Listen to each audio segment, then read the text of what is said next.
Thank you. Thanks. Just need to be here.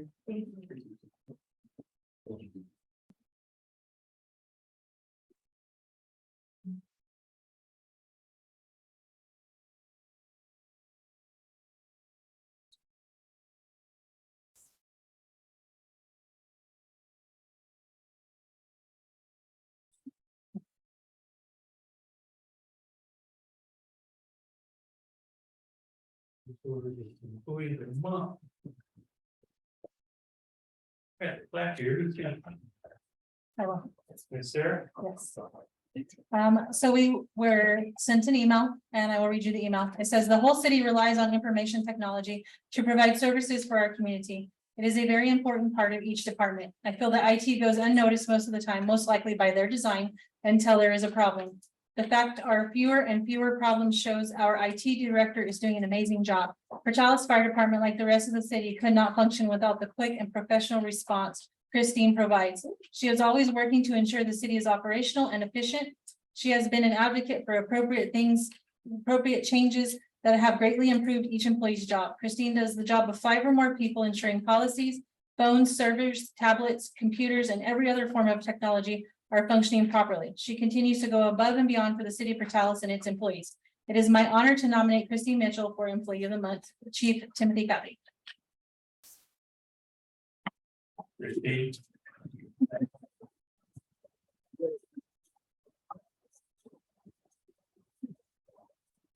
There, you go that way. Okay. This is probably the easiest way. Yeah, partner weird.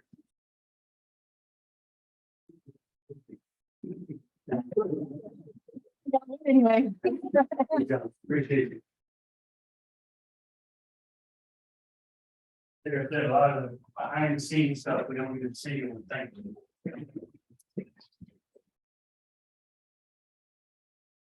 All right, next item is a 5-year service pin for Betty Garcia. Ms. Garcia, are you here? Hey, back there, hi Betty, let me read this. This is in recognition of faithful service you have rendered. The city of Portales is pleased to present you with a 5-year pin service pin award. The skill, knowledge, and judgment that comes from many years of experience is invaluable, as well as being testimony to devotion of duty.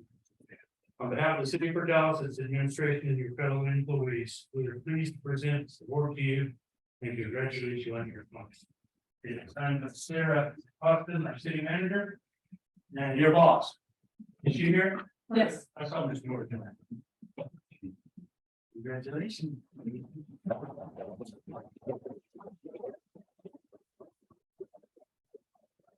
You gotta say some words, you. Well, when Betty applied to work for us, I called on her references. And I said, you know, she'll need to be trusted with money. Can I trust her with my money? And the guy said, I trust her with my money and my life. And get a better reputation. He has fulfilled that.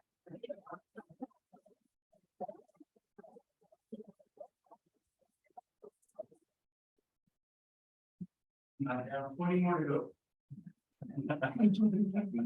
You see that retirement piece. All right, next is item 7 is the consent agenda. Items listed below are recommended by the city manager for placement on an agenda. These items are placed on the agenda of the council by unanimous consent. If designate those routine agenda items that they wish to be approved or acknowledged by one motion. Any of the proposals do not meet the approval of all the council members, that item will be heard and reached under the regular event. And I would entertain a motion to place the items on the consent agenda. So- Okay. Then I need to read those, right, Steve? Read the. I'm sorry, I consent agenda. No.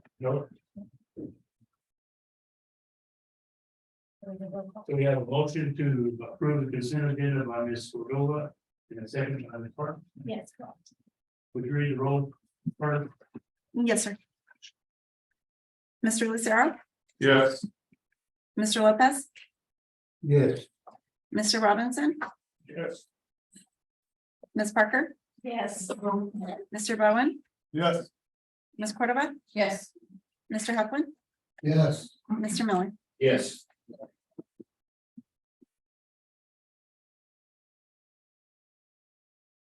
Now, we've made a motion and approved them being put on the consent agenda, and I'll read those items now for the record. Item 1 is the ratification of the bills for the month of 2023, and they were approved by the finance committee on May 18th. A ratification of the city manager's signature for Avenue K ADA upgrades. Number 3 is the resolution in agreement with the city of Portales, resolution 22-23-45, approving participation in the program of Eastern Plains Government. Council Governments, Sandy, I saw you here. I'm right. Okay. And then number 4 is the recommendation of approval of a replat of 205 West First, but in the property into 6 individual lots. That was approved by the planning and zoning committee.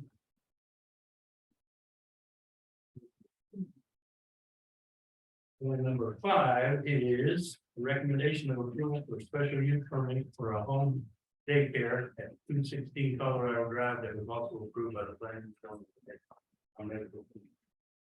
I make a motion, we approve the consent, the items on the consent. Sorry. Motion made by Mr. Millis to approve, a second by Mr. Robinson. Fire, would you read the roll again, please? Yes, sir. Mr. Lucero, Yes. Mr. Lopez. Yes. Mr. Robinson, Yes. Ms. Parker, Yes. Mr. Bowen, Yes. Ms. Cordova, Yes. Mr. Huffman, Yes. Mr. Miller. Yes. Next is the action items. First item is a recommendation of approval, resolution 22-23-43, 22-23-43. Adoption of interim budget for fiscal year 23-24. This interim budget was approved by the finance committee on May 18th. Meredith? Thank you, Mr. Mayor. If you like, I can give the presentation that we gave at Finance Committee. Yes. Yes. And just the interim budget. This one right here. But yes, the one with pretty colors. Okay.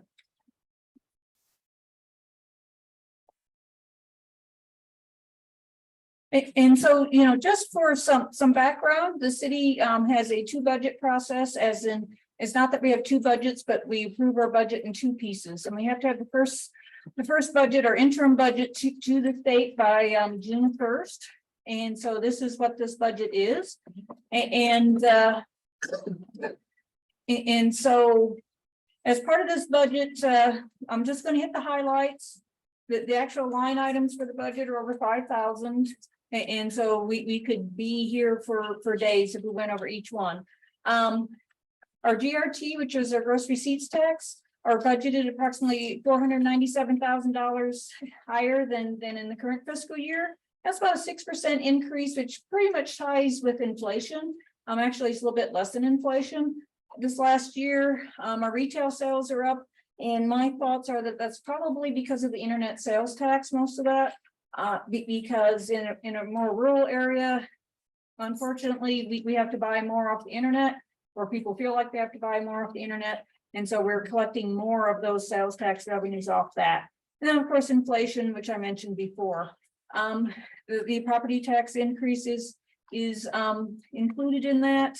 And I put about 700,000, maybe a little bit more increase in that. And it was the council's will, when we discussed that back in February, that a minimum of 50% of that increase, about 356,000, would be put into the street fund. And that can be used for match for grants that we get. 356,000 won't go very far on building a street, but it can go a long way if we get a grant. If we get a grant where a 10% or 25% match, we can really leverage that money and do a lot with it. We have transfers from our enterprise funds, and enterprise funds are water, solid waste, and we're reducing those transfers by 325,000. And we have a COLA in there for non-elected and non-grant regular employees.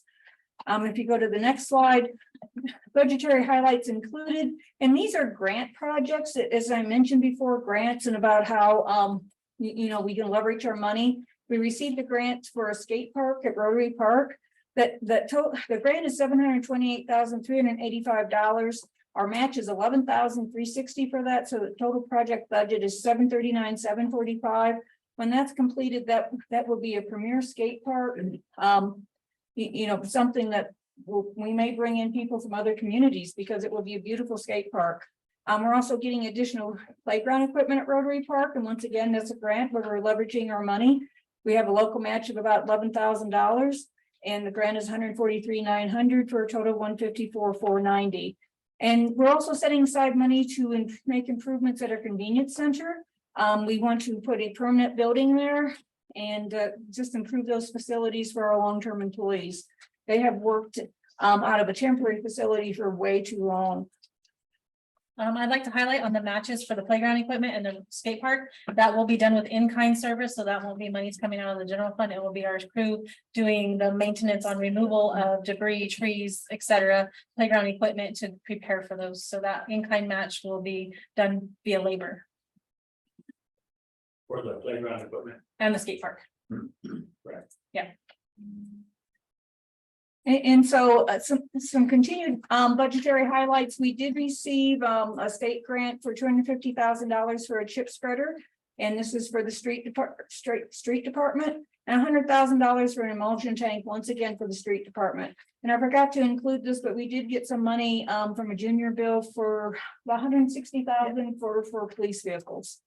And that will buy, unfortunately, police vehicles are so expensive, it may buy 3 if we use some money out of other funds to help equip them. Unfortunately, everything has gotten much more expensive. So if we go on and we have, you'll hear me talking about funds, and each fund is like its own checkbook.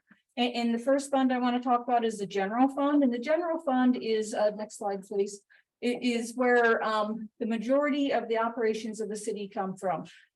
So the Parks Department's paid out of the general fund, the fire department, police department. And so we're estimating to begin the year with a little bit over 4 million in cash, revenues of a little bit over 11 million, but transfers out, and those are transfers out to other funds to help support their operations. And a lot of those are for grants, 127,138. So our fund expenditures are estimated to be $11,866,055, which shows us eating into our general fund balances by a little, not quite 400,000, a little bit over 400,000. So our beginning cash, our ending cash balance and investments are estimated to be about 3.6 million. And we have to keep a reserve of 1/12 of expenditures. And so that would leave a balance of 2.6 million that would be available, say for emergencies or things of that nature. So there's a 6% increase in expenditures and an increase in revenues. Were there any questions about the general fund? Carolyn, I have one quick. Yes, sir. question. Back to the GRP, Yes, sir. and I didn't ask this finance committee, and I apologize. How much has the retail cannabis affected revenues? That is a very good question, and it's difficult for me to tell just retail sales because they report the excise tax separately, but they do not report the cannabis retail, the GRT off the cannabis to us. So I can't pull that out. For the excise tax, it's about 65,000 a year. So not a significant amount. No, sir. And it's my understanding that those that have medical cards pay none of those 2 taxes, correct? That is my understanding. Yes, sir. Thank you. So if we can go on to the next slide, the next fund that I wanted to highlight was the solid waste fund, and this is your garbage collections. And we're estimating to begin the year with about 1.8 million, revenues about 1.6, but transfers out, and that's what I was talking about, to the general fund of 200,000, and that's to help support the functions of the general fund provides for the solid waste fund that they don't have. They don't have their own city manager, their own police department, fire department, etc. And so their fund expenditures are 1.6 million. So we're projecting eating into the reserves of that About 200,000, ending the year about 1.6 million. So we have a slight decrease in expenditures because even though we do have put in the budget for the new building, we don't have any budget in there for replacing garbage trucks at this time. Are there any questions concerning the solid waste fund? If not, I will move on to the water wastewater fund. And this is where we operate the wastewater treatment plant out of, our well field, our well system. And they're projected to begin the year at 9.2 million, but if you look, we're projected to spend those balances down to about 6.4 million. And a lot of that is just because it's so expensive to drill wells, the electricity to operate the wells. It's becoming much more difficult to get state approval just to drill these wells and operate them. And so we're looking at about 5.5 in revenues and about 8.2 in fund expenditures. And those are millions of dollars. And so, you know, part of it is we try to get grants whenever we can. We're getting to the end of the cycle of a lot of these grants, and they want you to finish the grants, have them completed before you can get new grants, and that's a large part of it. But unfortunately, we still have to try to work on maintaining our water system, expanding our well field, and items of that nature. Did you have any questions concerning water and wastewater?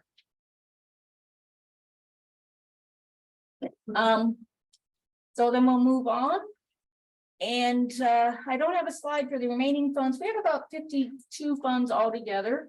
The funds that I highlighted are the ones that have the most activity. So as I said, the general fund has most activity in it, the solid waste, our garbage, the water, wastewater, of course, our water. Capital projects not funded by grants will be considered for final budget. And we're not going to do the COLA presentation tonight, just for the purposes of time. If you had any questions about that, I'd be happy to answer those. Otherwise, I would await your pleasure on the adoption of the resolution. Council, any questions from Mayor? Mayor, I have one. On the section for the property tax increase, if that changes today, what will that affect the budget? If that would, we would have to adjust the general fund budget down by approximately 350,000 and the solid waste budget down, or not solid waste, street department budget down by 350,000. And so what that would mean is, if that didn't pass, that we wouldn't have matches for some of these grants that we're going out for. And one of the grants we are asking for requires a little over $600,000 match. So that'd be a very large project, and if it's $600,000 match, so. It's a $3 million project that we are tentatively approved for at this time. What is that? It's for University Avenue all the way to 18th. It's the university project.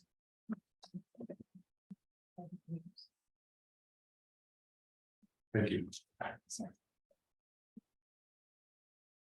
Any other questions for Meredith? I would entertain a recommendation on approval of resolution 22-23-43 adopted interim budget. So Second. motion by Mr. Bowen, second. Ms. Parker, all in favor. Resolution. Carter, would you read the roll? Mr. Lucero, Yes. Mr. Lopez, Yes. Mr. Robinson, Yes. Ms. Parker, Yes. Mr. Bowen, Yes. Ms. Cordova, Yes. Mr. Heflin, Yes. Mr. Miller. Yes. Thank you. Item 2, recommendation of approval for the resolution 22-23-44, an increase in operational property tax mill rate on residential and non-residential properties within these dollars. Marilyn, you have that item. Before we present that, I know that's a hot topic item. Everybody's here for. Yes. Appreciate you being here and I appreciate your return. Hear us out on that. We don't have any public input on this time. We'll have some public input at the end of the meeting. Marilyn, what good is that gonna do? If you voted and you're not able to speak. speak at the end of the meeting. This is a resolution. After you voted on it. It'd be too late. That's Yeah, what it said. What's the point of it? Was meeting, we've already voted, yeah. Sure. They are allowed to have comment on, just because it's a resolution. You can ask for public comment, they're entitled to. Speak, you can limit the number of speakers, but it's a matter that can be, the public can respond to or provide information to the council on. Okay, let's hear our presentation first, and then we'll entertain that. Yeah. We'll have a presentation first, and then our council will have a conversation. Marion or Sarah, are you? We're gonna tag team this. Sorry. I'm sorry. Yeah, we don't need to. Not at the moment. Well, this is a topic that we've been discussing for a long time with the council and staff. And back in February, the council discussed it. And they actually discussed two items at that time. They discussed the GRT increase and voted that down. But that they were looking at property tax, and their direction to council or to staff at that time was to come back with an increase for property tax. At that time, we thought it needed to be an ordinance, but after further research, we found out we could do it via resolution as long as it was not tied to debt. And so let me go over some really quick facts on property tax. A mill is the tax rate used to calculate local property tax. Each mill generates $1 for every $1,000 in taxable value. If a property is assessed at $300,000, its taxable value is $100,000, and the property tax would be $100 per mill. And so the current 2022 City of Portales residential tax rate is 2.796. The non-residential is 3.192, and the city can enact up to 4.425 mills. And each mill, and these are estimates, would generate approximately $166,315 in property tax assessments. And so 4.425 mills would generate approximately $736,000 in property tax. And so the residential rate would be 7.221 mills. Estimate may vary due to the yield control formula. And so the first year that we enact the additional rate, that's not subject to yield control, but every year after that, it is subject to yield control. So if this is your desire, this resolution needs to be enacted and sent to the state by June 1st to be effective for 2023 taxes. I'll tag team you and Sarah. Yes, ma'am. The inflation rate in 1940 was 0.72%. We looked back on the records all the way back to 1940, and there has been no increase in property taxes. The current inflation rate is 3.66%. $1 in 1940 is worth $21.67 today. The increase in municipal property tax will go directly for municipal services to serve our citizens, including our streets. Our city residents pay 10.572 mills of property tax to the county, and I am unsure of what services the city directly receives from that. This property tax increase, we have taken into consideration the whole amount, which Marilyn has presented a graph on what it will impact. And she did it at a property of actual value of $150,000. It would assess for $50,000, and the increase on that would be $221.25 overall. So they would be currently paying $1,219.10 per year. It would increase to $1,440.35 per year. That is a 18% increase from the current rates that we have set right now. And that's on what was the price, the total? The property actual value is $150,000, and the assessment was at $50,000, which would be 1/3 of the $150,000. Sarah, if I may, Yes, ma'am. when you say that the city has not raised property taxes since 1940, so can you explain a little bit about how the property tax is structured? There's a county rate, there's a city rate, Yes. So the tax bill may have increased, but on the city side, it has not. So if you'll just explain that. Yes, please. ma'am. So there is a portion that goes to the schools, a portion that goes to the county, a portion that goes to DFA Administrative Services, which is Department of Finance. And there's a portion that goes to the city. While the county and the schools have raised theirs, the city has not done that. We can't find anything since 1940 that shows that we've raised any taxes on that. Thank you. You know, Mr. Mayor, the thing I would say is I appreciate all the emails I received about this subject. You know, it's funny to me that several years ago, the county commission raised their property tax, which affected all of us, to the full max that they can raise it. I think she mentioned a 10 point something. It was their maximum amount's 11.85 mils. I didn't see this outpouring of concern back when that happened. At the same time, the county raised their GRT by 3/8.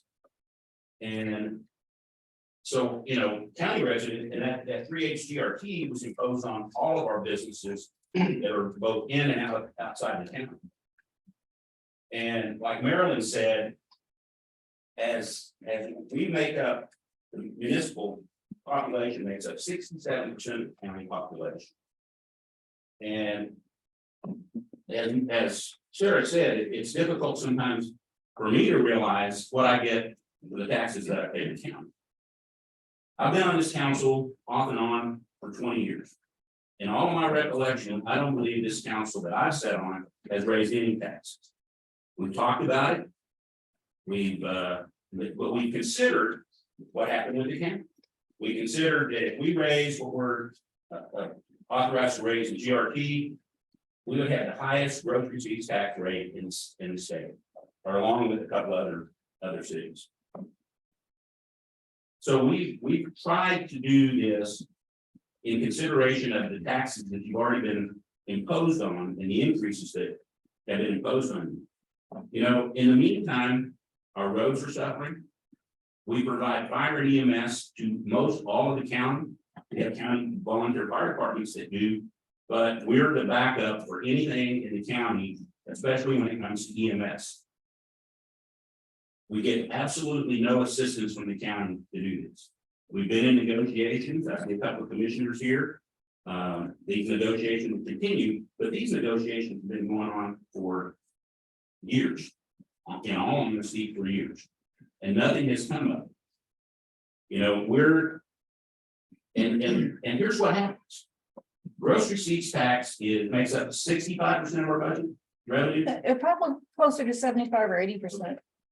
And back in 2004, when Governor Richardson was running for president, he decided that he wanted to exempt food and medical from being taxed. Food, grocery sales makes up probably 35% of that 70. Yes, sir. Okay, so our budget, well, let me go back.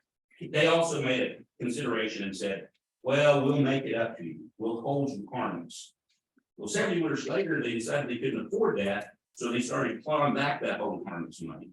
That's when they gave us the authority to impose another 3/8, right? They gave the county the same authority, the county did it. We did it. We figured out a way that we could continue to provide these services. So the state's responsible, I'm sorry, the state legislature is responsible for a 35% reduction in our revenue based on what we collected for food and medical. Now, let's move forward. The state passes minimum wage mandates. I mean, any of you that own businesses understand minimum wage. Well, when you have 90 some odd employees and that increase is sometimes significant at the lower end, you know, we have a compression. You know, here we're gonna hire a guy at the same salary that a person's been working 5 years to make. So we have to make adjustments along that way.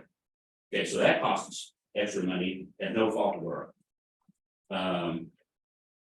Just this year, the legislature passed to eliminate municipal court fees, which, although not significant, they help offset some of the costs of running courts and a little bit of money we pay the county on city prison. So that money's coming. So we continue to get inundated at no fault of ours with reductions in our revenue based on decisions made in the state legislature. And, you know, but yet we still have mandates to meet for you folks, fire, EMS, police, streets, cemetery. You know, I see on Facebook and everywhere, the city needs to do this, the city needs to do that. Well, I don't disagree. That there's a lot of things the city needs to do, but how do they do it? How do they do it? We're squeezing a nickel out of every dollar we can right now. And I'm proud of this group. I talked to a couple of them, and said, well, maybe we should have had incremental taxes along the way. Maybe we should have. Yeah. Maybe we should have. Yeah. But the point is, you know, we're still gonna respond when you call 911, and we're still gonna respond out in the county.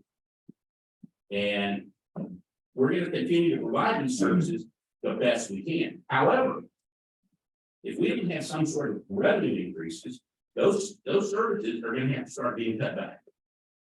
And then you're gonna yell at us again and say, how come, you know, how come it took me, 30 minutes to get an ambulance? Well, we had to cut staff back.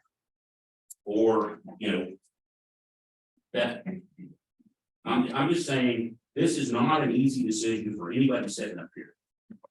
But we want to continue to provide you the best services that we can. Sarah mentioned, somebody said, I don't get all these grants for these streets. Well, there's a lot of money out there, but it all requires a match. Anywhere from 5 to 25%. State grants and federal grants. We don't have the money to make those matches. Now, they say you can ask for a waiver to not make the match. Well, we've done it. Guess what? We haven't gotten one single grant because we didn't have any money to match that grant. And it's cash money. It's not in-kind services like Sarah mentioned with the park sector. That's the reason that the decision was made that any increase in this property tax comes about. A minimum 50% will go into the street fund so that we have money available to make these matches when we apply for the grants, which gives us a better opportunity to get those. I lived in this community my entire life. I've given a lot to this community. I'm proud of this community. And I want to continue to be proud of this community. But it's going to take all of us and help from all of us to continue for this city to provide what you as our citizens expect from your city. Thank you, Mr. Mayor. Any other comments from the council? Mr. Mayor, may I speak? Yes, what we're gonna do is I'm gonna read this about the public comments and then as speakers that are on the same subject. Let me read this and then we'll go over it. And this is the public input and it says for which no action will be taken. Public comments will be limited to 3 minutes per speaker and limited to 1 presentation per meeting and no more than 6 speakers on each subject. So to keep us from being here for the next 6 hours, for everybody to speak. I would like, decide who wants to speak to that and we can get about 6 people to speak. If we 3 minutes each. Oh, Mr. Mayor, I just wanted to make a comment, and Mike, thank you for what you just said, because it's totally true. It gets to where we don't even look at Facebook anymore, because it's so negative about Portales, and it's like, Portales is this, and Portales is that, Portales is that, and there's 8 of us out here, and we have to agree. I mean, we live in this community, we go to school in this community, our kids go to school, we shop in this community, this is our community. I mean, we've all been here for I don't even know how many years, and our families. And it's just like, oh my gosh, it just hits you right there. And yes, if you guys pay taxes, higher taxes, we pay the same thing.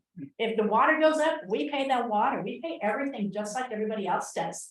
And we get what we pay for. And we've all come, or I don't know if everybody's from here, but a lot of people are from other places and they're like, oh my gosh, the town I come from is beautiful. You pay high taxes there. You have beautiful roads and beautiful parks. Unfortunately, we don't. I mean, we're proud of the low taxes here, but look at our parks, look at our streets. It says it right there. And I mean, it's in the trash. I mean, it's just, you could go on and on and on. The trash that we throw in this community is our trash. It's our trash. People drive through town and go, oh, trashy town. I'm just gonna put trash in it with it too. So everything that we are doing here as a council and representing you, we do it too. We live it too. But I totally agree with what you're saying, Mike, is that we don't want to raise taxes. That's why we haven't. That's why we have not raised taxes. Nobody wants that. But yet we want all this nice stuff. So we're gonna do the best that we can do because it's gonna affect us too. But I appreciate that. Anything else from the panel? Mayor, I got one thing. Go ahead, Jeff. I'm not against stair stepping this amount. That's just my personal opinion. I talk to people in emails. I think that that's something that this council should consider, stair stepping. And that we give everyone a chance. Thank you. Thanks, Joe. Dennis, you want to step up to the podium? Yes. Thank you, Mayor. Remember, Mayor, Council. Next. We're gonna do it that way. I'd like to be next, Mayor. For those who don't know me, I'm a Roosevelt County Commissioner, District 1, Roosevelt County. I've got my colleagues, Commissioner Dixon and Chris, well, I think they're here somewhere. So if you guys want to step up with me, feel more than welcome. But, you know, thank you guys for having us here. I did want to be here just to hear all the feedback and input because, you know, Roosevelt County is City of Petoskey is Roosevelt County, but you know what, Councilman Mayor, I'm gonna be honest with you. This is not a county issue. And for you to have to throw some of the best of what we've done and not done, I really think that that's very unprofessional. To be honest with you, we've done what we can, we do what we can, we try to do what we can for the benefit of not just the city, but also the county, especially the county, well, both. But for comparison was, I just think that that was very unfair for you to try to legitimize that what you guys are going to propose tonight. If the county did it and no one cared about it, why should you guys not approve what you guys are proposing for tonight? It's not a county issue, guys. It's a Roosevelt County and City of Petoskey issue. But it's not a county commission issue. And I just wanted the record to reflect that. Because you know what, we've had some decisions. I've been on the commission on and off since 2000. My pops right there has been commissioned on and off since 1990. And you know what, we worked hard. And I was born and raised in this place. And I love the City of Petoskey and I love Roosevelt County. And we just got to make it right and work together. And I know there was a lot of storms thrown a minute ago about the EMS, this and that. Negotiations are bigger than right now. And we're going to make it work. We've got to be part of the solution, not part of the problem. I promise you, we have got to come together and be part of the solution. Don't make it a bigger problem than what it is. Like I said, I love this place. Mom and Dad brought me up in this place, and I'm going to die here. With that, Mr. Mayor, council members, thank you guys for the opportunity.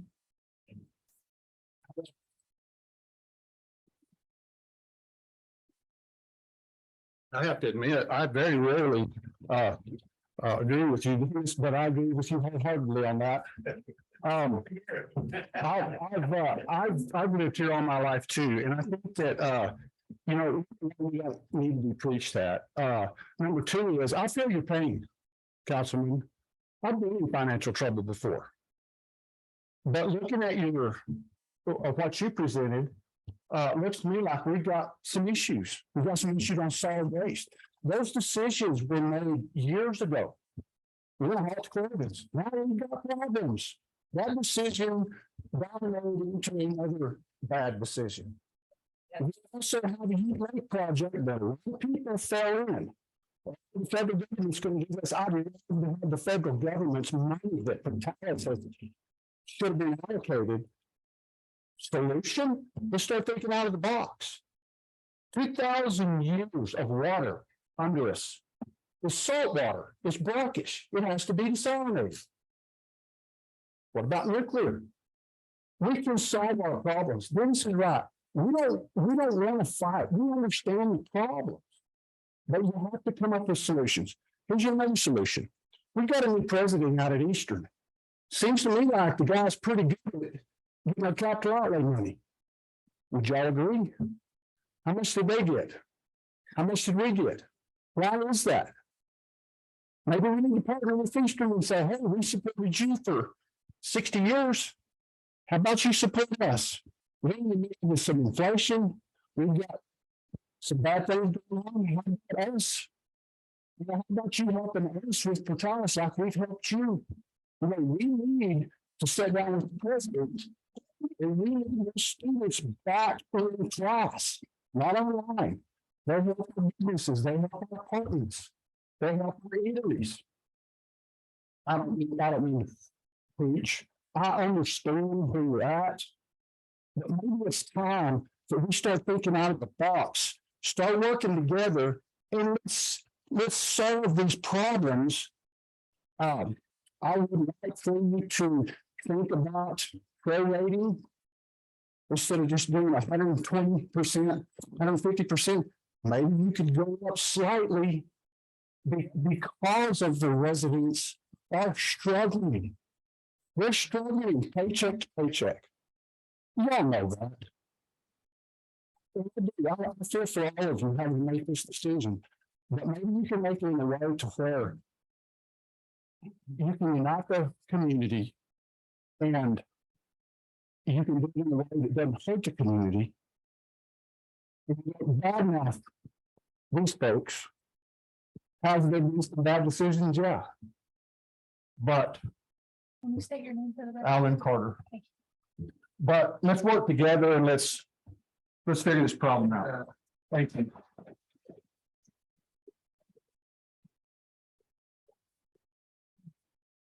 Thank you, name, man. My name is Katie Hertel. I'm sorry. Katie Hertel. Katie Hertel. Yes. Go ahead. Okay, first off, just my personal opinion, I think that maybe half of you guys are too old to be making decisions for our future. Number two, that's what I said, it was my opinion. Your whole attitude when we started bringing up this thing, you were disgusted. The look on your face was disgusted that people wanted to even give their input, and then you fought it. I don't understand. I agree with what the gentleman said about prorating, making it a small thing, because it's not anybody's fault, or I guess it's y'all's fault that y'all didn't decide to do it sooner and make it small little steps. And now all of a sudden, you want to take this big giant sum from everyone. And another thing, totally random, I work in the cannabis industry, and the $62,000 a year that you said that you guys bring in taxes every year, that's gotta be wrong. Yeah. That's definitely wrong. My dispensary alone takes in over $1,000 in taxes a day. So that can't be correct. So you guys need to double check on your numbers on that. So, that's my opinion. Thank you.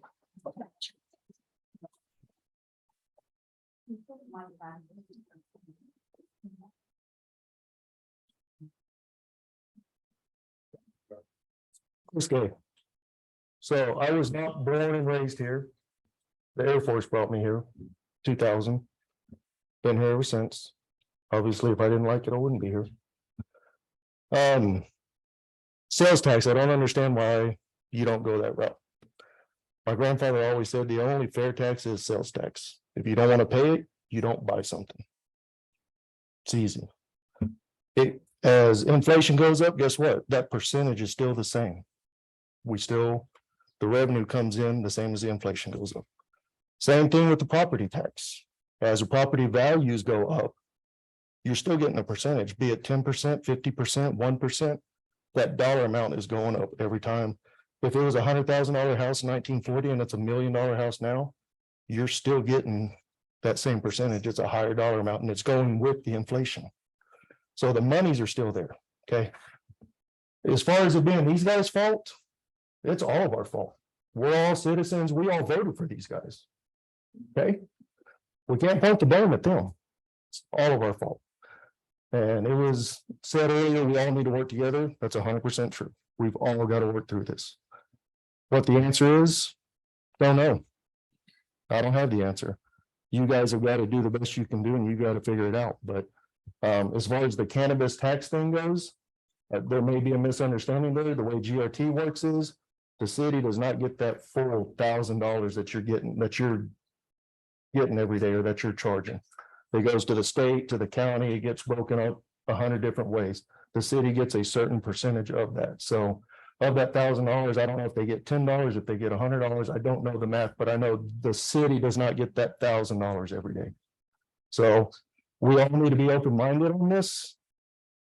You guys definitely need to be held accountable. You guys were elected to run this city. Obviously, if you don't like hearing the stuff on Facebook, do a better job. Everybody has their right to free speech. That's why we're all here, like it or not. You guys should 100% support it. You guys should be excited to see these people. Y'all should want to hear from everyone, even if we're here for 50 hours. Doesn't matter. Hear what everybody has to say. That's our God-given right as American. That's what I serve to defend. And that's what I think we all want. So we've got to work together. You guys are held accountable because you said, hey, I want to be an elected official, and people voted for you and you're there. You got to take the good with the bad. The compliments are never going to be as great as they are with the critiques. The businesses I run, I get critiqued every day. I've been talking to a gentleman on Facebook for the last 2 days that thought we had a horrible experience with them. And I'm trying to make light of it, trying to understand his position, but that's where we're at on it. So I hope you guys will take all this stuff into consideration, because I mean, it's important to everyone. You wouldn't have this kind of turnout if it wasn't important. And like I said, I don't know what the answer is, but I hope you guys can figure it out.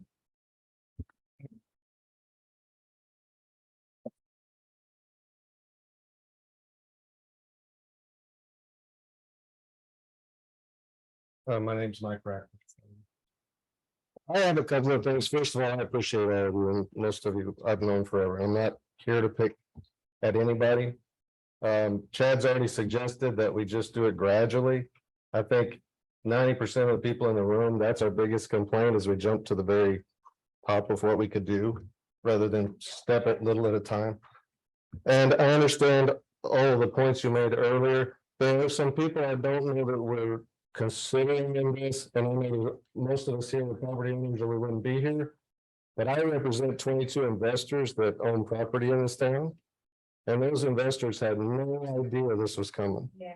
And a lot of the investors own lots of property. I have investors that have up to 60 properties. It's kind of hard. Please don't help me. I'm trying to do nice here, and I'm not wanting help.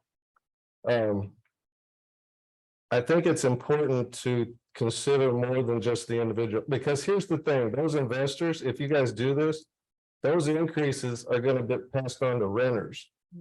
Now you're talking about way more people in Portales are going to be affected by this than just the people who own homes. It's going to be everybody that gets hit, because if you raise the taxes, my investors are going to say raise the rent. And so now everybody in town is going to pay more rent. And that concerns me. So I would like to see us I would like to see us have had on something of this magnitude a few times we could have come as a community and give input. I understand the rules, so it's 6 today, but we could have had some forums before all this happened where people could come gradually, maybe in each ward, something. I don't know. I'm just giving suggestions. That's all I'm doing. I'm concerned also about the fact that I read the minutes from when this was put out. And the fact that the number for 50% to the streets was kind of a number that was picked, and that was in the minutes. That concerns me. That's not a research-based decision. If we just chose a number, that percentage goes to the streets. Maybe 80% needs to go to the street. I don't know, but show some research before you make a decision. I mean, that really concerned me when it said, well, I just picked that number. That bothered me quite a bit, but I just think really we need to have community input, and if that means having ward meetings where we can meet with our people, whatever that takes. But I'm not trying to take a lot of time. I appreciate all of you, I really do, but I think we need to think this through a little bit before we enact it. Thank you.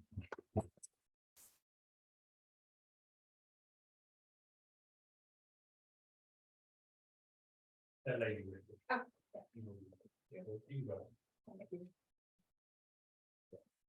Hi, my name is Mary Scott.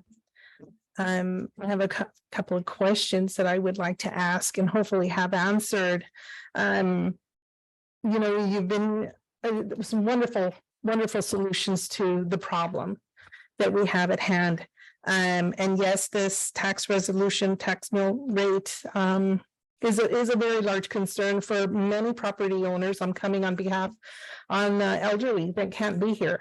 And their concerns is how are we going to be able to pay this tax rate on a limited income? They're, taxed to the max. We are in a recession. And everything keeps going higher and higher. So my question is, how are senior citizens who have a fixed budget going to manage? The other question that I have is, how are you going to impose this? Are you going to do it all at once? And also, how often? Is this going to be annual? Are you going to repeat this each year? Those are a couple of other questions that I have on the tax hike. Because I really didn't understand the 4.4 mils. If somebody could explain that to me. Go ahead and finish and then we'll. That's it. Is that what you had? Mhm. Okay. But go on. Talk about it. A couple of things. One time, baby, please.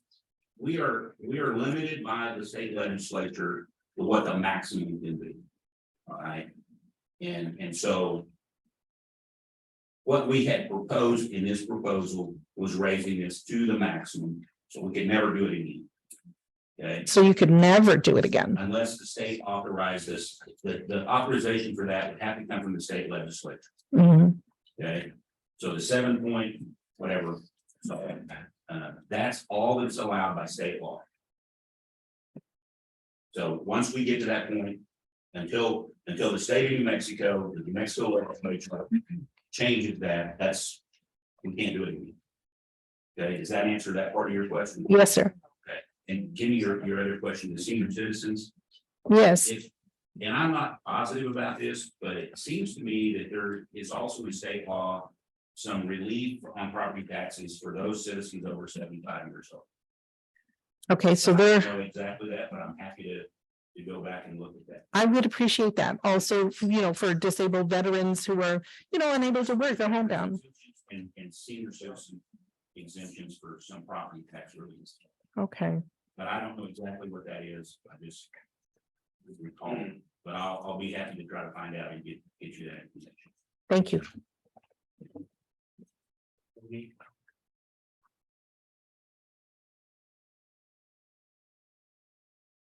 My name is Morforn Baca. And I can understand all of all's concern, and I know I'm probably gonna make some enemies right now. But the people that are sitting on the council, yes, they need to be held responsible, but us as citizens also have to be held responsible. This meeting right here is a public meeting. They meet twice a month, every other Tuesday, I believe it was.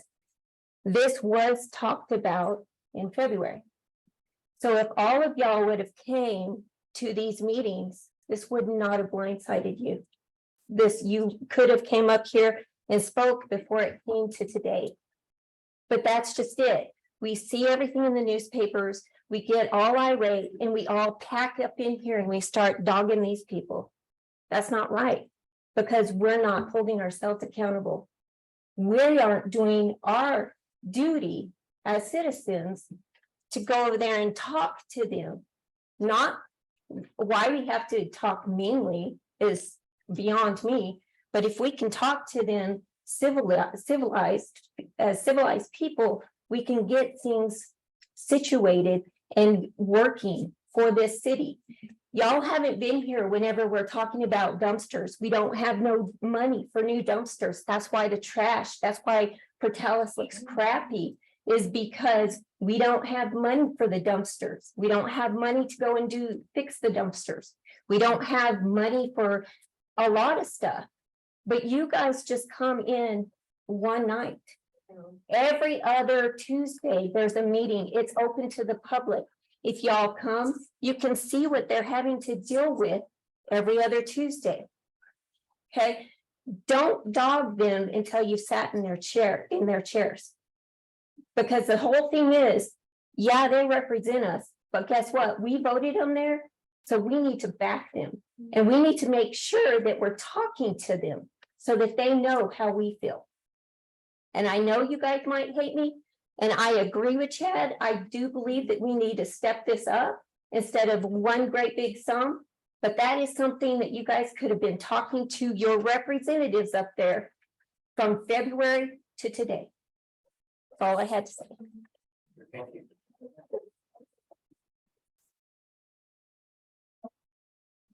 Mayor, may I add something on that, on her comment? To do. Just to say, you know, we don't do anything behind anybody's backs. Our agendas are posted on our website 72 hours before each meeting. You can go on that Friday, you can pull up the agenda if there's a you know, a topic that you want to discuss, just come to the meeting. You always have a chance to speak and for your voice to be heard. We also have Text My Gov. If you have something that you want us to look at, you can text. Anybody wants to get your notes out, 575-570-5570. Whatever your complaint is, whatever the department it is, it goes directly to that department and you will have a follow-up. Mr. Rackler, I do appreciate you saying about the you know, coming together. You know, that was great suggestions. We could have had town halls, so I appreciate that comment as well. Would you repeat that number? Yes, sir. 575-570-5570. Good on our website too. It's on our website, yes. Our meetings are live streamed on Facebook and YouTube as well. And so we do have our comments hidden, so that way some of the staff isn't seeing some of the negative comments as we're trying to keep up with retention. But we monitor them, myself and IT monitor them, and we try to address people's concerns when they come out. Because we know that there are some very good opinions, there's some very good comments and suggestions, and we are taking that into consideration. And anytime you have a solution, come to us. We will take anything into consideration. We're all in this together, like everybody says. You have a solution, you have an idea, bring it to us. Maybe it's an idea that we take and we run with. You know, we're not here to just, you know, sit up here and say, this is what we're doing, this is how we're gonna do it, you know? Everybody's voice in here counts. So, you know, bring it to us. Thank you for anything. Yeah, man. Right. I'll give you.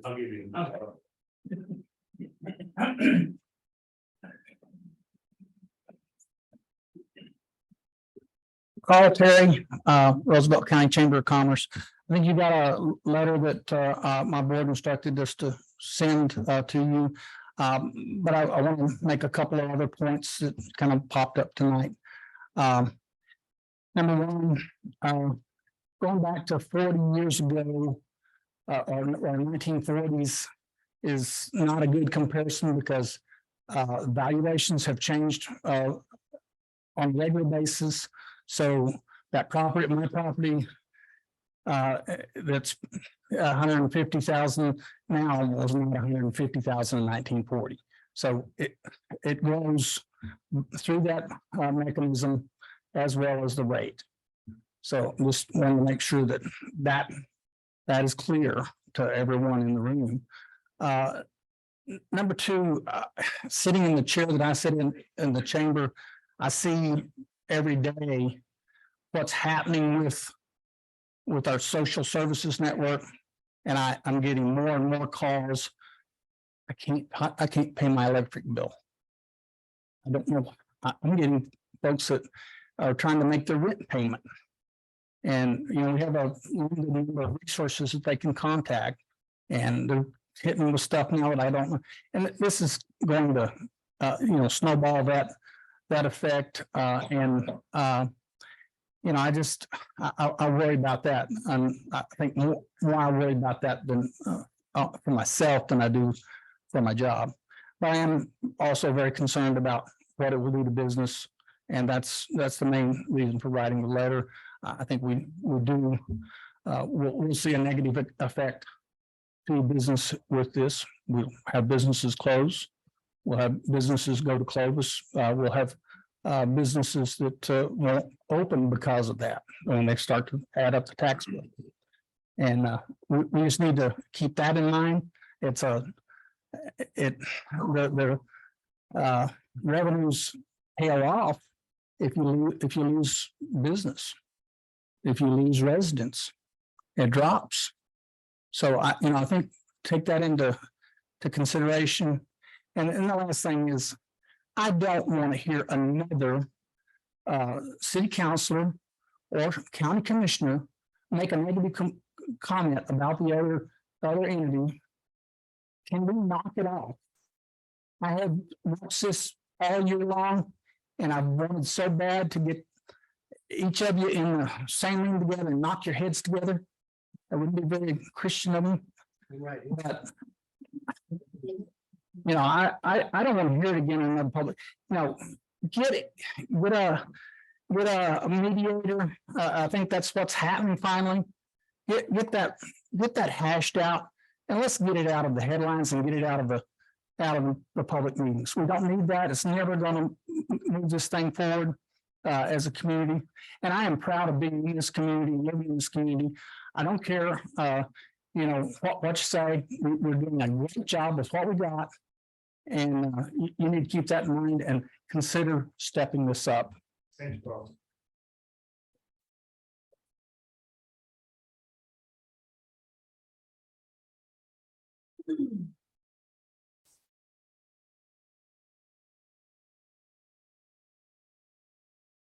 I'll be very quick. My name is Tina Dixon. I'm a Roosevelt County Commissioner. I also am on the board or committee, if you will, with Councilman Cordova and Councilman Heflin and Commissioner Criswell for the negotiations between the city and county. I think that we're doing great. I think we're actually making headway, and I'm very happy with that. But I would like to say that if anybody here would like to know, because property taxes are a big source of revenue for the county. So if anybody would like to know how that money's spent, it is on our website. You can go onto the website and you can go to finance. It is posted on there. Every dollar, our budget is posted on the website. So if anybody wants to know how that's spent, it's right there for you to see. Thank you. But I would like to say, Tina, thank you for the negotiations and Criswell that we are doing. Chad can speak on this as well, but we are working together and we are making headway. I know it doesn't seem like that tonight, but we are doing what we need to do for Portales and Roosevelt County. So thank you. Nothing else, then we'll Oh, I just think- I think we have- go ahead.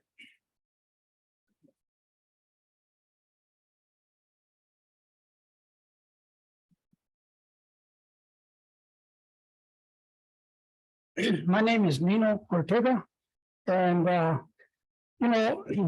have quite a bit of property, and it's gonna, if the taxes go up, I'm gonna have to go up on my rents too. Just like Raquel was saying. Really, what I came down here for, I didn't really know y'all were having this meeting about the taxes. But I have a little property that is right behind my house. And this property has been abandoned for about 20 years. And there's been drug dealers living there. There has been junkies. There's been all kinds of people, prostitutes and all kinds of people living in that house. There's even been a killing in that house. And we want for the city to do something with that property. And it seems like nobody can do anything. I came down here because I wanted to show you pictures of the property, and that's the reason that I'm here. I don't know. I got the description of the place where it's at, and I got the pictures. 1200 North Avenue. Yeah, it's 1200 North Avenue. it's right on the corner of West Kwood and North Avenue, one place. That's one of the ones that are on our list. It is, but it's 1,000 type of work. That property, when the drug dealers were living there, they were stealing water from the city. So they left the pickup on top of the water meter. So the city couldn't even turn off the water, so they had to go turn it off in the middle of the road. And then, you know, the sewer line doesn't anything, it's right at the main, so the main is plugged up right there. So they don't get no sewer or anything. It's just like a real. Anybody that tries to have their problems real nice and the best that they can. But with that ISO there, it's hard to live that way. And you know, if you raise property taxes, yeah, we'll pay more taxes, but stuff like that gets abandoned like that should be taken out of or do something with it. And then one more thing, well, I'm not throwing away at y'all that, you know, everybody gets a water bill. And I'm concerned about, you know, you get your water bill, you get your sewer, and you get your, then you got this reusable water, and then another reusable water, then a conservative something, you know. By the time you pay everything, you're paying a lot on water. And then if taxes go up, you'll be paying a lot of taxes too. That's all I can say. What properties are on our list? We're currently doing 5 or 6 cleanups right now. But they're still in the process. We haven't gotten to the judgment part yet. And that was on our list. That one is not one that's currently going, but it is on a list of 20, 30 properties that still need that work. Ones to address, 20, 30 properties. Yep. Yes, ma'am.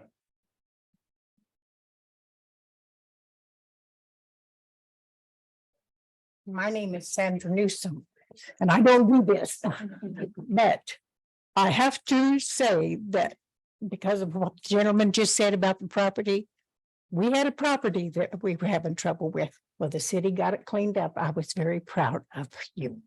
I mean, we had done a lot. I own about 75 rentals, and I rent to lower income people. And I have not raised my rent for 15 years. When somebody moves, I up at $25. And I pay a lot of utilities so that the water company isn't stuck with water. The electric company isn't stuck with electric bills that they don't pay because I pay them. So that people can live in my home. And my houses are always full. I very seldom ever have an empty house. And I'm not saying everybody pays every month, because I have some that I have to, after $5,000, I think it's time for them to move out of my house and move somewhere else. And that's when I go after them, when they owe me $5,000. I don't kick them out. And during the pandemic, you know, we couldn't kick them out. And people took very much advantage of us during that time. And the government did help us out. They paid some of their rent during that time. But there was a lot they didn't pay. So, but as I say, you all did clean up the area that I needed cleaned up. So maybe you can clean up his too. Thank you.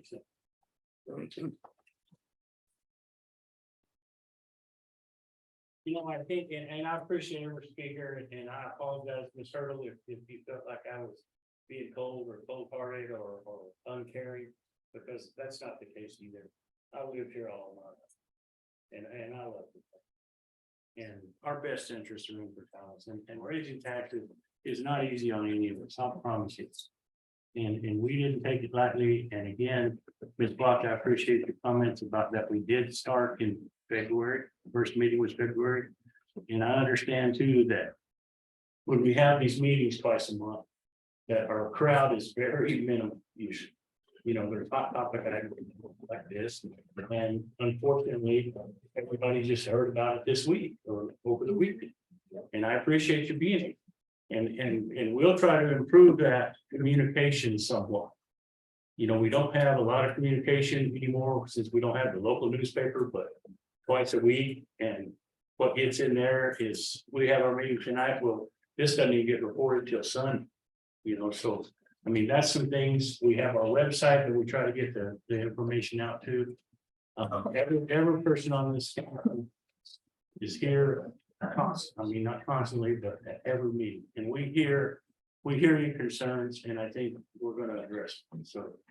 Anyway, anybody else on the council have anything? No. So the recommendation of approval of the resolution 22-23-24 is an increase of the operation of property tax mill on residential and non-residential properties within municipal boundaries. Are there any action on that?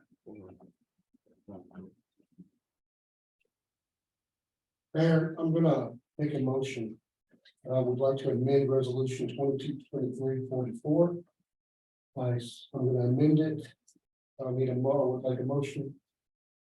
To amend from, instead of raising it 4.425, raise it to 1.47. That'll put us on a 3-year term. Instead of 4.425. So the amendment would be for a 3-year increment of 1.47. Mr. Mayor, I'll second that motion, but I have a question Yes, sir. for discussion. So would you amend the resolution to say that we will do this 1.47 for the next 3 years? Up to the maximum amount? So, or are we gonna come back here every year? I mean, I'm asking. I think it would probably be fair to our citizens and everybody that we visit this next year. That way we can look at it one more time, because there's a lot of things can happen in a year. We have no idea. It needs to be approved to give next year, not just automatically guaranteed you're gonna get it. So my motion is to increase it to 1.47 for 1 year. That's the amended motion. Just to be clear. We're gonna, this year, we're gonna increase 1.47. But not just for the year. We're gonna. It's a 1.4. 1.47 increase, period. Period. And then revisit it. And then revisit at a year. We're trying to do this. So that's your motion. That's my motion. With the second. I seconded it. I didn't quite understand it, but I said. Motion is amended to increase to 1.47 for 1 year. We have a motion by Mr. Heflin and a second by Mr. Miller. Carter, would you read the roll, please? Yes, sir. Mr. Lucero, Yes. Mr. Lopez, Yes. Mr. Robinson, Yes. Ms. Parker, Yes. Mr. Bowen, Yes. Ms. Cordova, Yes. Mr. Heflin, Yes. Mr. Miller. Yes. Motion carries. So that being said, at that rate, we'll get you some information on how much money that's going to generate, 1.47, which is going to be, a third of what we were asking for. So even with that, that's going to help a little bit on improvements that we need to do with the city.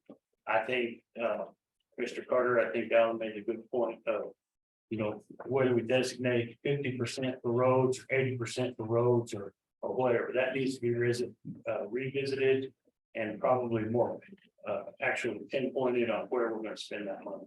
So I appreciate the comments that were made. And we're moving on to the next item.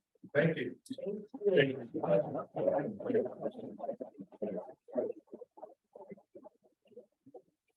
Next item is item 3 is a request and approval for the city council to appoint 4 city councilors to the 2024 ICIP project evaluation committee. Sarah? Council, Mayor, so. Let's give just a minute. If anybody wants to leave at this point, go ahead and exit the room. Find an empty seat or however you want to do it.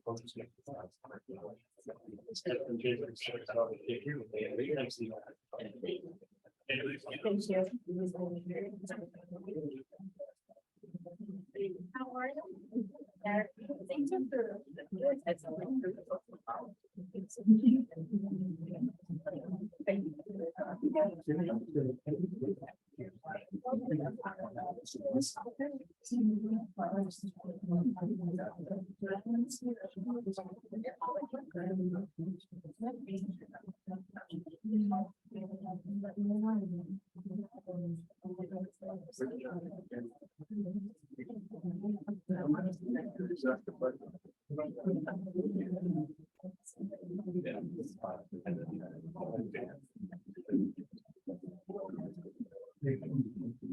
Couple empty seats if anybody wants to go down. Sarah, we're talking about the ICIP. Yes, sir. Every year we appoint a small committee on this ICIP. And we're coming back to you this year to ask your pleasure of who you would like on that committee. I'm gonna volunteer to be on that committee. I thought I emailed you. That was for the projects committee, but this one's for ICIP, so we can determine which one we want to put first. Where is what I? I'll I'll volunteer volunteers. too. We got 3 volunteers. I need I'll- one more. I'll be on it. I'm always on. Who was on it last year? I'll let someone else do it. It was Mr. Lucero, Mr. Lopez, Daniel and Chad were on it, or Diane were on it last year. So that's Diane. Oscar, Chad, Daniel, and Mr. Lopez. You 4. Yeah. Thanks, Phyllis. You need it. Yes, sir. I'm sorry. I need, yeah. I'll make a motion that the 4 people named are appointed to the ICIP. Second, By Mr. Miller to approve those 4 individuals, second by Ms. Parker, all in favor, state saying aye. All opposed, same sign. Next item is a notice of intent to adopt ordinance number 764, changing the date of the municipal elections to coincide with the regular elections on the first Tuesday after the first Monday in November. Everybody get a copy of that? First Tuesday after the first Monday. Anyway. Sarah or Steve, you want to explain that one to us? You're more than glad to, Mr. Mayor. In your packet, I have prepared ordinance number 764. This is an ordinance for the council to opt in to the new election code that's been established by the legislature. The caption of the ordinance is an ordinance enacting the date of municipal elections to coincide with the regular elections on the first Tuesday after the first Monday in November of odd numbered years. So it can coincide with the federal elections, the state elections, instead of having it in March of each year as you have. The ordinance is pretty simple to understand. I just like to point out to you what this document is to opt in. And opting in means that we're extending the terms on some council members. At the bottom, it says municipal officers elected or appointed to a term ending in 2024, just next year, shall serve until December 31st, 2023. That's the end of this year. The new term of the position shall be elected at the regular local election on in November 2023. And the new term shall commence January 1, 2024. So that's how you're changing that. B is municipal officers elected. This applies to those that terms are ending this year or 2026. Municipal officers elected or appointed to a term ending in 2026 shall serve until December 31st, 2025. The new term of the position shall be elected at the regular local election of November 2025, and the new term shall commence January 1, 2026. So that's shortening the terms of some elected commissioners. The other option, pretty much the exact same, but the other option would be to extend the terms. And the only change are in those 2 paragraphs I just read. If you want to extend them, then we change paragraph A, so it would read, municipal officers elected or appointed to a term ending in 2024 shall serve until December 31st, 2025. The new term of the position shall be elected at a regular local election in November 2025, and the new term shall commence on January 1st, 2024. B would change the same dates. Municipal officers elected or appointed to a term ending in shall serve until December 31st, 2027. The new term of the position shall be elected at the regular local election in November 2027, and the new term shall commence January 1st, 2028. So you have two options, whether you want to have an extended terms or the shortened terms.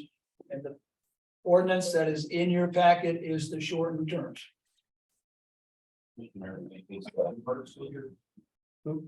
Yes, yes. May I ask for a couple of questions? Sure. Just to clarify from the last time we brought this up. So. For the way I understood it, the way the ordinance is written right now. Everybody here's term would be shortened by 2.5 months. Yes. Right, under the one that Mr. Wilson read there. Under the second one. Then those terms that expire in 2024 would be extended to 2025. Those that expired in 26 would also expire in 25. They would extend as well. 27, that's the 27. Everybody's gonna shorten it, or everybody's gonna? I didn't understand that last time, because it seemed to me that you mentioned that those with the shortened terms. I'm sure That was another option that we did not present to you because it would have caused a 2-year election for him. half of you to be off cycle and have to be a 2 year. You have to catch that cycle back up. Right. So what we're talking about is doing away with our municipal elections that we have in March. And getting on a cycle with the county elections. Well, That are held in. And the county. the nonpartisan elections, such as the school board, soil and water conservation. That's good. Yeah, it would be the same time as a presidential election or county commission election. These will all be nonpartisan elections.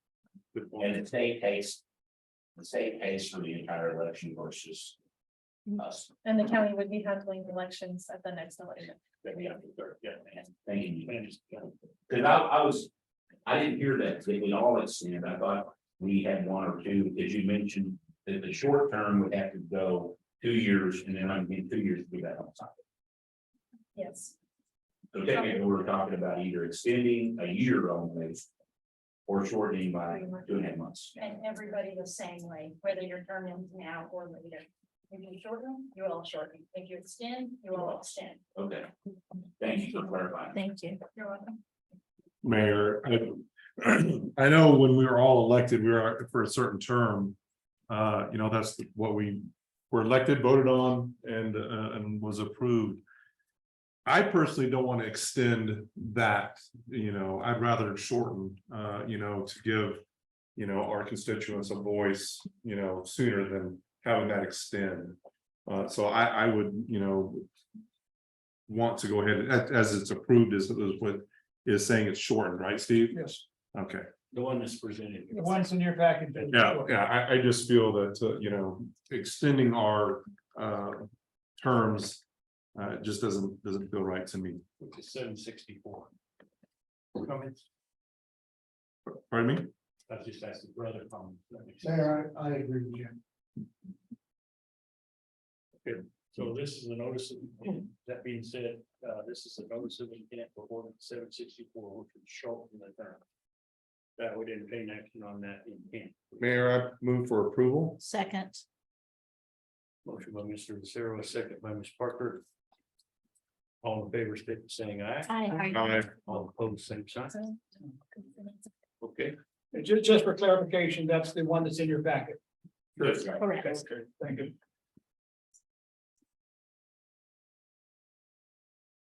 All right, next item is a notice of intent to adopt ordinance number 765, enacting the Palace Automated Speed Enforcement Ordinance to monitor the speed and travel enforcement.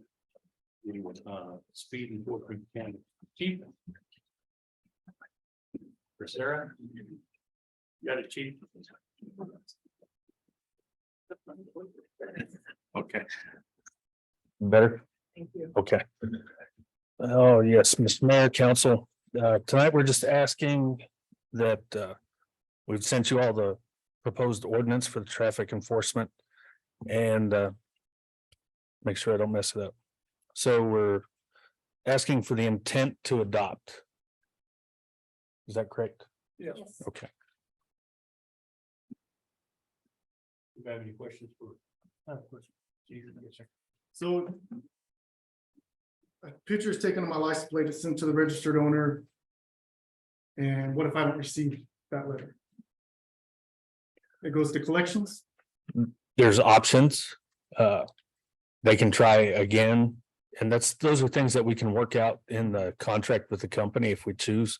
If that's something that's, Thought I read in here that Right. it says if it's mailed to me and it's failed to be returned and failed to pay the $100 fine, it goes to collection. Right. The only thing I hate on that is we have a lot of people, military in this town, and I myself is military, my vehicle is not registered to where I live, so I'm not gonna get that mail.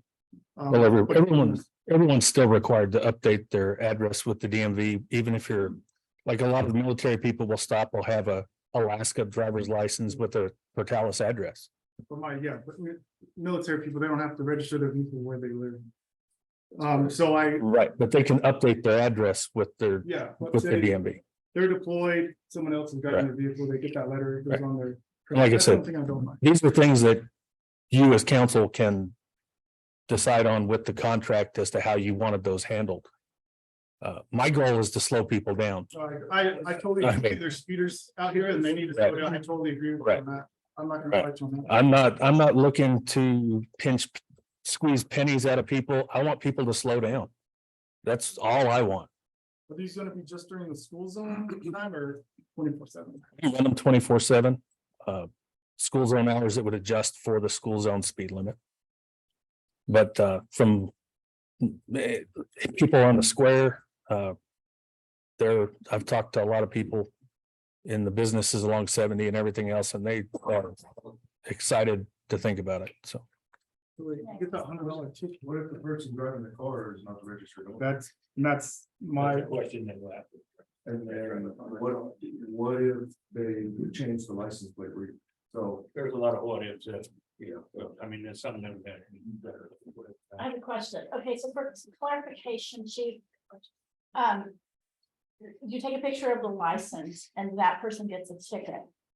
Do the police officers per se look at the ticket and do they select, because I know it says they'll determine whether that person was actually speeding or if it was an ambulance or if it was a emergency vehicle. Are they gonna have a say so in who does get the ticket or who does not? well, it's not just a still photo, it's a video with the radar and time and distance to determine the speed and verify that it was the violation. It's supposed to track them completely through the zone to where it's confirming that it is. The officer has to go on and make sure that it does all actually match the data. And then the officer has to submit it for the citation.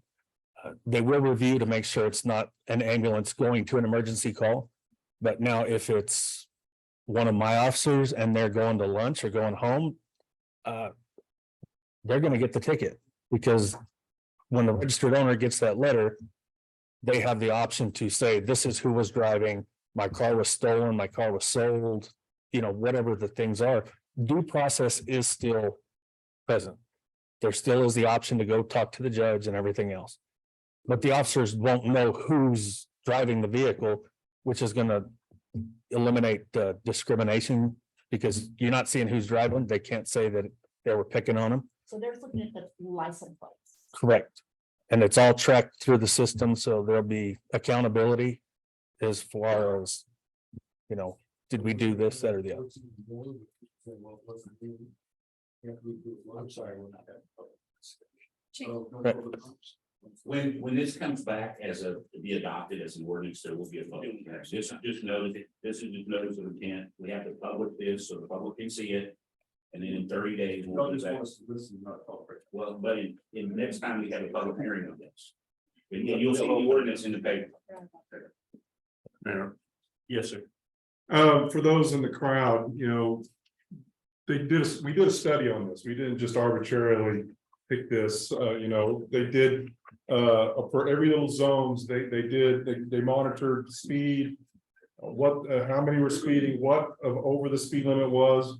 You'd be amazed at the data that came from that. Matter of fact, it's public record. You can go back to those minutes and see that. But this was done as a study, say, hey, we gotta, make informed decisions, and this was an informed decision in making this, and the data was there. And then now we're doing this notice of intent to do that. But yeah, you have an opportunity to look at that information. It's appalling. Thank you, Mary. Thanks, Jim. I want more. Yes, sir. Since this is civil, I say I get a ticket, I want to fight it. That wasn't me driving or whoever. I don't want to tell you who was driving. It just wasn't me. I want to fight it. Are we gonna make Mr. Dorr go to court and fight that with the officer? Those are officer prosecute, just like every other citation. But with it being civil?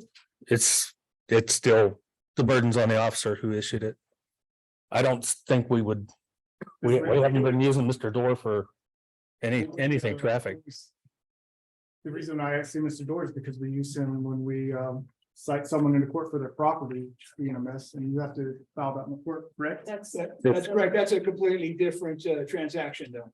But it's, the reason I asked is it was civil and this is civil. Right. And if somebody hired a lawyer and they wanted to challenge the system itself or the city's use of the system or reliance on these cameras, the officer may request that I appear. But just on traffic citations, I usually don't go. And I never really go if there's not a lawyer on the other side. Okay. Anything else? Mayor, I have something. Yes, ma'am. I had somebody reach to me from the public, and the question was, is if they get the bill in and they weren't driving and they don't want to disclose who was driving, then what happens? Well, that's a little different than, yeah. It's a legitimate question. I mean, but if you feel like you don't want to have the responsible party be accountable, I mean, if we're issuing citations on the side of the road, the driver is easily identifiable. With this, we can actually set parameters for this is what was set in stone for. These will be warnings, these will be citations. If an officer were to go on the side of the road and actually issue tickets themselves, we can't tell them by law, you have to give them 5, 10, 15 miles. If they choose to issue a citation for 1 mile over the speed limit, they can legally do that, and it's not wrong. It may not seem like it, but it's not legally wrong. I mean, this will at least allow us to hopefully get people to slow down. Like I said, we're not looking to make money and get rich off this. We want people to slow down. School zones. Right, yes. Any other questions? There's a question. Where are they gonna be located? Is it just at like stoplights or are they actually? It will be in, primarily what we've looked at is school zones. If we get to the point where we pass the ordinance, then we'll figure out where they're gonna go. Where the placements will be, and we'll be communicating with the public via social media, our websites, and in our city council. But schools are being. That's Yes. the biggest thing we're looking at.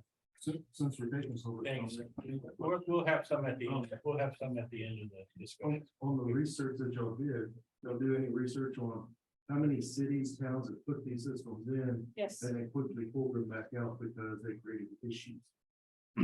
Albuquerque's actually added 40 more since they started theirs because they've seen significant drops in speeders and crashes. I just have one. I just want to say I'm against this just because, and I agree with you, there are speeders in this town and they need to slow down.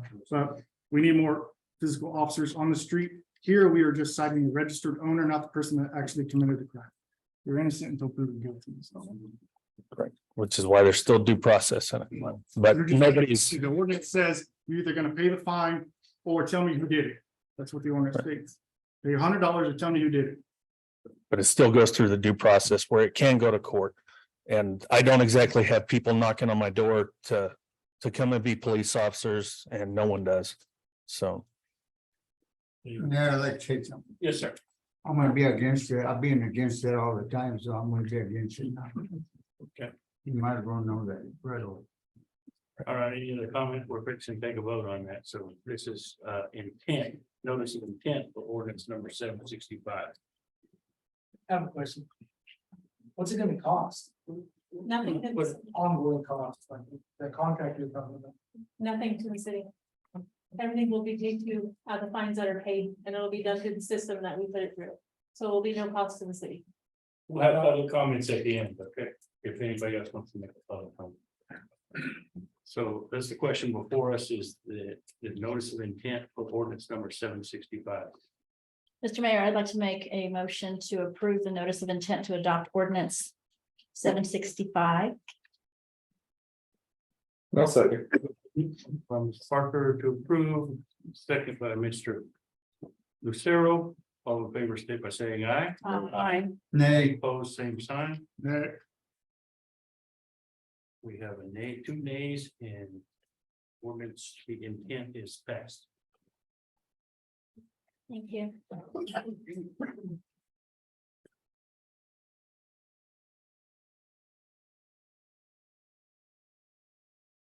Item 6 is the approval of the city manager to enter into a contract negotiation. Oh, that was just that, I'm sorry. So the 7th item is a request for approval of the fleet services contract with J&J Automotive and Forest Tire. There.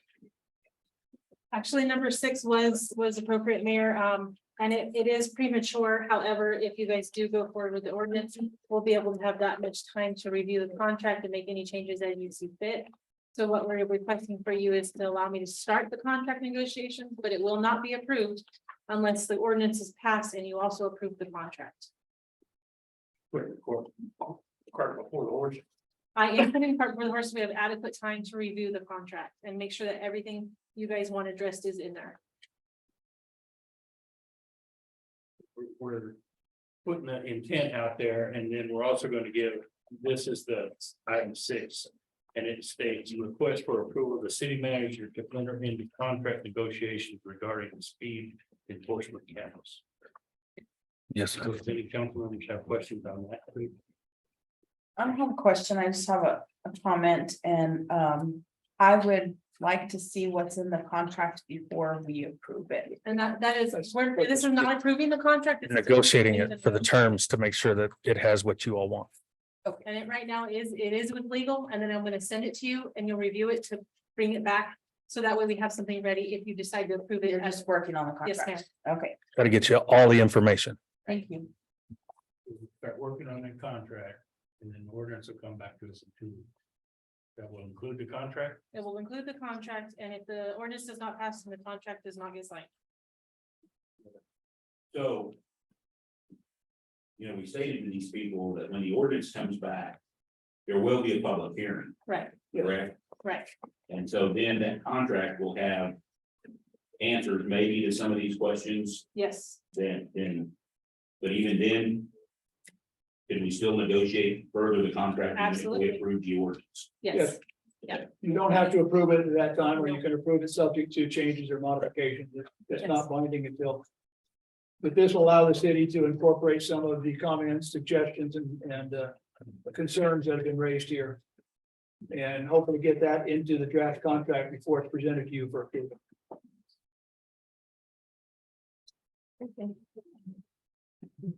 And is that just done, just telling you, or is it something by vote? You need to vote on that. And if anybody from the public will have comment regarding the ordinance, they can send it to me in advance, and I will ensure that it gets to city council. And that we address any concerns anybody has as well. Yes, sir. Real quick, will this go to the public safety committee? If you choose to pursue that direction, it can, yes. We've already had the discussion and the ordinance before Public Safety Committee. So. Okay, So the item before us is a request for the city manager to enter into contract negotiation. so moved, Mr. Mayor. Second. Motion by Ms. Parker, a second by Mr. Robinson, all in favor, state by saying aye. Aye. All opposed? Nay. Okay. Item 7 is a request for the approval of the fleet services contract for J&J Automotive and Forest Tire. Ms. Austin.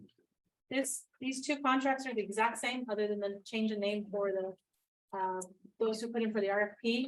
We did an RFP for maintenance services. As you know, our trash trucks are costing us a lot of money to repair it this time. And we don't have an in-house mechanic or the capabilities to do some of those large repairs due to the size of the vehicles. So we did issue an RFP out. J&J Automotive and Forest Tire were the only two that submitted a proposal. And we'd like to award these contracts to them. They have gone through legal review. They went through the New Mexico Municipal Legal Review. Stephen has looked at it too, and his changes correlate closely to what the league has suggested.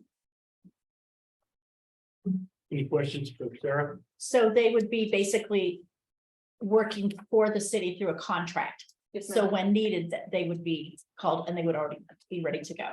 Or we take our equipment to them, but yes. Very good. Thank you. Which it wasn't too very long ago that we had our own mechanics on staff. We had a whole, you know, that's one of the issues overall, with being able to maintain and hold on to employees. And so this is where we're at on services and everything else that the city used to provide. Now we're not able to. This is gonna be fun, real, probably about the same expense. Is what it is. So this is a request to approve the fleet services contract. I didn't obtain action on that. I would like to make a point of order on the one for J&J on the 5 page. It lists Forest Tire instead of J&J. We can correct that. Forest Tire on that week. On there's two separate contracts, right? Yes. Yes. So. I think that's what happened. Because We need to make a correction on the contract, so. well, they can do this.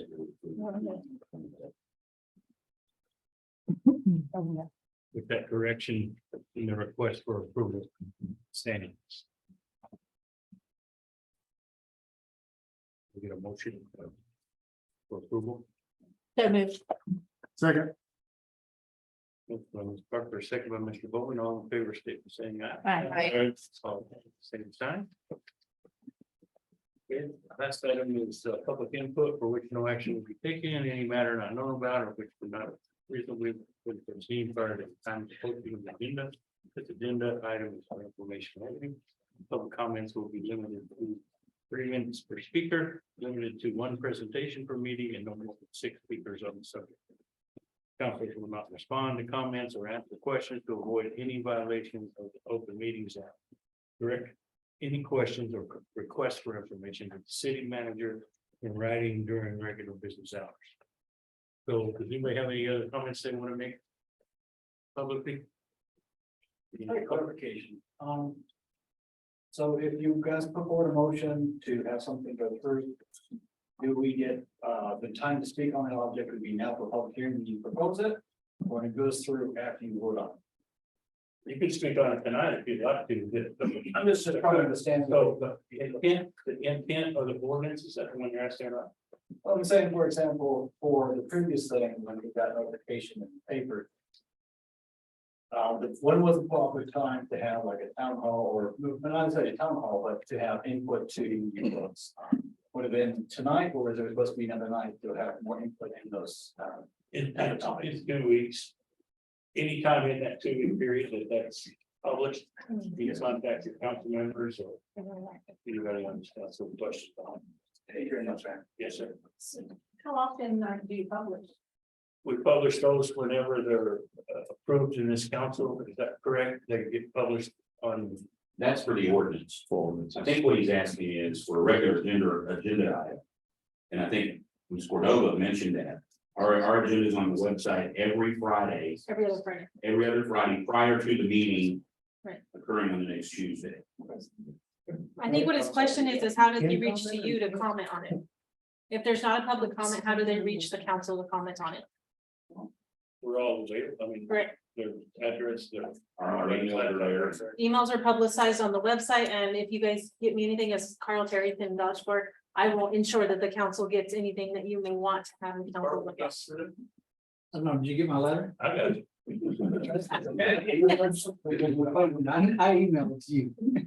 But I want to make one more comment. A lot of these big item agenda stuff also goes to a lot of committees. The committees is a great place to voice your opinion on before it heads to council. They're also, the agendas are also public. So yeah. a lot of these, Agendas, yeah. a lot of these big items will already be talked about at a public hearing at a committee meeting. Yeah. It's also. Yeah. I think what he's saying is, how do you get on the agenda to be able to voice your opinion before a vote? So, and you send that out on Friday. And usually in the afternoon. Yes. And whenever we get it to read it, you've got to be Johnny on the spot to get in there and say, put me on the agenda. Because Monday morning it's too late. Good point.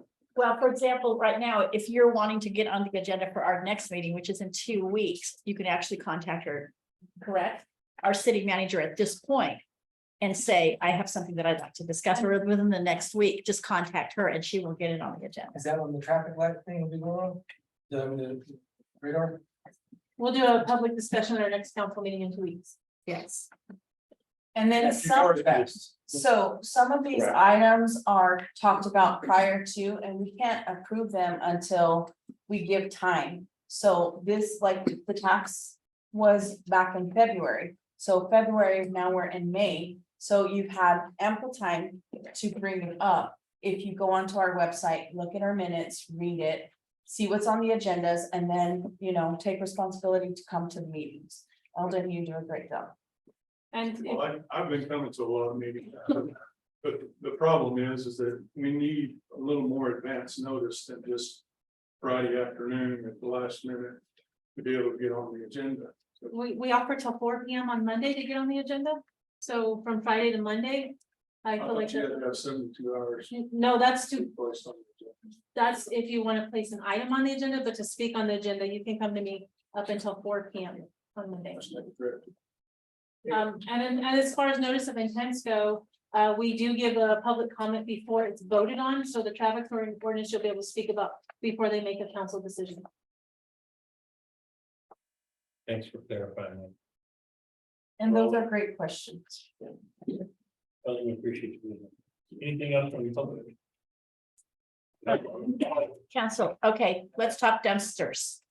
So I saw where on your management monthly report, you're showing that we ordered 72 dumpsters. And so thank you very much. I appreciate that. And I think everybody that needs one. And I think, like you said, we've talked in the past that we do have a list of people that are needing to have their dumpsters replaced. Where are we doing with the welding? Because a lot of the dumpsters, the casing is good, but their bottom, Yes. the bottom of the dumpster is rotted or whatever, it needs to be welded. Where are we with that? 2 things. First of all, I'd like to clarify, somebody posted on our comment, mine and Veronica's chat, that those dumpsters would be in by Tuesday. They're still not in. I don't know when they're gonna be in. They're on back order. The second point of clarification is Maryland has worked with the solid waste department to appropriate some funding to purchase a welder and a trailer. And we can't officially do that until the final budget, so that'll be sometime after July where we can start focusing on welding those once we get the equipment in, so that may be a little longer than July. And on very absolute worst case scenarios, when we're not short staffed, we have one welder that will go out there and weld dumpster bottoms when she has the time. Is there any way that we could do kind of like what we did with our like repairs and maintenance of vehicles, that we could hire, like maybe put an RFP out for a welder who is possibly looking for like side work or something, so that, you know, and I don't know anything about welding, so I don't know if they have them on the back of their truck or something, to where if the city said, oh, wait, we have 5 dumpsters that need to have the bottoms welded to them, that we could do that. Is there any possibility that that's something that we could do? We can look into that and see what the cost would be. Okay, That's definitely something that we can Okay. address. okay, thank you. I'm sorry? Do we know how many goes to well? Bunch. That's not a number, is it 100? We don't have a number. Sarah, how many dumpsters do we have in the city? We have over 1,200. But not all of them need to be repaired. We just take the repair requests as they come in. Okay. You offering to help? So I have a comment. We have a wonderful high school here that does welding. Why not allow the kids to get back to the community? And let them do some. That's really a good idea, There's but a you have to lot- be really careful with the liabilities for the schools, because working for the schools, you know, you can't let kids do machinery, and then especially in public, and then I mean, there's a lot of different things, but that's Have them transported to the school. actually a really good, that's a suggestion that we could look into as well. Thank you. That's a great suggestion. Thank you. Is that okay? Yes, thank you. Thank you, Ms. Anything else, Austin. Council? I have, go ahead, Chad, we're on our side. Okay.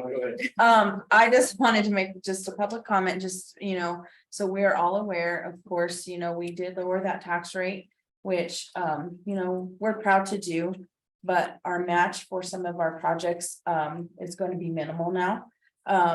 June 3rd is our community cleanup, so if anybody would like to help with the cleanup, we are meeting here at Memorial at 1 o'clock, is that correct? Yes, ma'am. Rotary. What time we meet? One, from 1 to 4 is our. And then, I stand corrected, it's 12:30. 12:30, yes, ma'am. Okay, 12:30. So for the record, 12:30, June 3rd, is community cleanup day.